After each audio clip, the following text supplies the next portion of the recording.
So the scene starts off with Jim and Tabitha going at it at an argument. Jim's argument doesn't make sense to me because he's still mad that Tabitha went off on her own. If I remember distinctly, the daughter Julie was out of it and they thought that she was not going to make it. Tabitha went out of an emergency. So Jim, are you really saying that you wanted to go with Tabitha? Now, if Tabitha's getting these dreams and something that she can only decode, now every time you go out there, you know that one of you have the possibility of not making it out. So are you saying F those kids and let's go together? Because Jim, you knew that before and you apologized for running out there, running after Tabitha, leaving your kids alone and realizing, who's going to be here to watch my kids if I'm not here? But you picked up this argument again. So I'm just saying, Jim, you are completely wrong because, again, you want to leave these kids alone. Somebody does have to find solutions. You have left numerous times over and over again. It's okay when you do it, but not okay when they do it.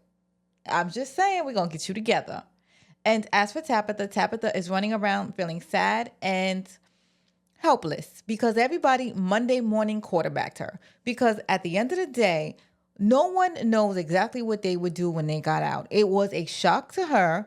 I'm going to say that. Yes, she could have did a little bit more. Hey, hi, help. We're in this town. But I think she didn't want to waste her time getting psyched out and try to figure stuff to get other people out. Because I guess getting out may have to do with rescuing the kids. I'm just saying, no one else is getting these visions but her. And I guess they let her out because they knew that her kids were still there and she had a reason to come back. If it was anybody else, they'd be out and probably in a psych ward. Now, Jules is the daughter. She's upset that her parents were arguing. Now, Jules, you have to understand that people are going to come to disagreements because not everybody's on the same page. You have to get over that. Like, you can't just tell your parents not to argue.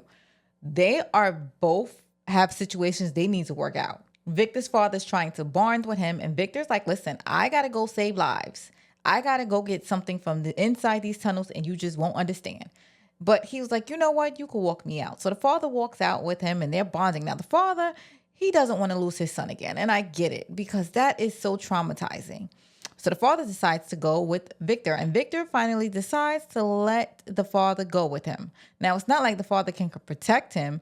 He's more of a liability, if anything. However, they decide to go together, and the father is weirded out. Victor had to cover his mouth. Like, you cannot talk loud. You have to be quiet. Now, one of the ghosts was under there, and she was awake, and she scared the heck out of me because she's sitting there talking about, we might not always let you go, Victor. And I'm like, why y'all up? Go to sleep. But I guess he's in their territory, and maybe they can only attack at night. I don't know, because lately they have been playing games, and it's like they've let him live this long. I don't know. It's like certain people they could take out, and certain people they don't want to. Like, they've had so many opportunities to take out Boyd. I don't think that they want to for whatever reason. Certain people are just meant to not be tampered with. At the same time, Mariella, why is she putting all the medicine away? Now, the only reason I say that is because Mariella liked to get high. She's not been to rehab. However, like, she is in a constant nightmare. So if anybody was the type of person to get high, I think this is the situation they would do it in. So I would just protect the medicine a little bit closer if I was everybody else, only because she literally has nothing to lose. Let's face it, none of y'all got nothing to lose. But it is something that is needed on that island. So kudos for her for being able to keep it all together. That's not normal, by the way. However, they are noticing that an ultrasound came in because of the ambulance.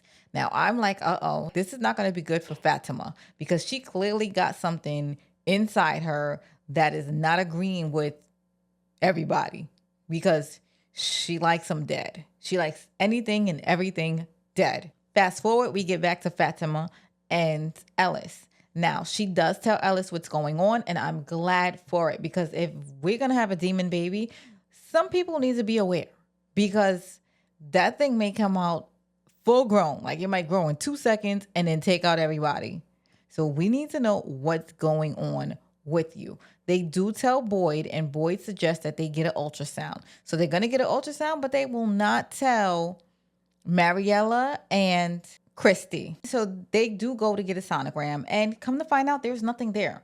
And Fatima is like, nah, there's something inside of me. So I think there is something really growing inside of her. They just can't see it because it's not human. This is scarier. Or you just like eating dead stuff now. We skip to AJ. AJ's running around town and he's trying to figure out why Mariella is acting like nothing happened.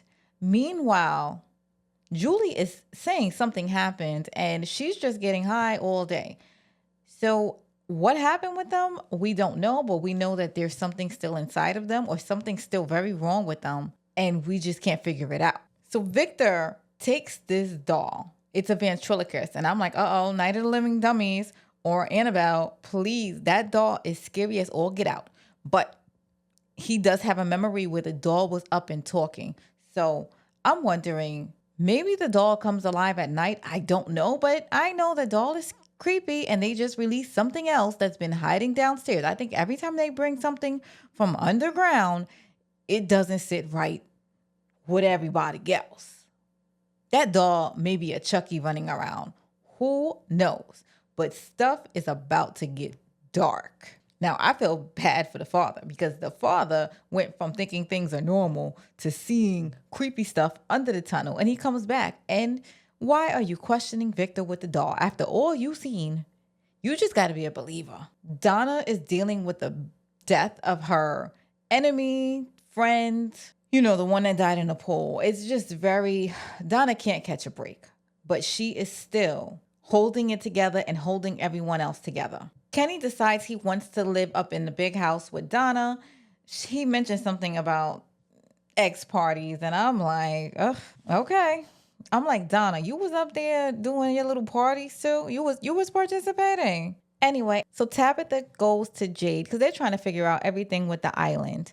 And they also let Ethan come, which is a great idea. So they're trying to piece stuff together. And Tabitha realizes that she has seen the island before in her dreams also. And you have the other guy, I forgot his name, damn it. But the bigger black kid, he's sitting there trying to figure out why this lady who's not alive keeps coming to him. No one else can see her but him. And she's saying, I can help you save everybody. But I'm like, yo, you got to be careful for you end up like Sarah, because they told Sarah that they'd help her if she off somebody. So we don't know if y'all are friend or foe. Anyway, I am Amina Seen It, and I'm excited on the next episode of From. Make sure y'all hit that like, subscribe, and also chat with your opinions down below. But we got to do some activity to keep me in the algorithm because now I am trying to grow. Anyways, Amina Seen It. Love you guys. See you later.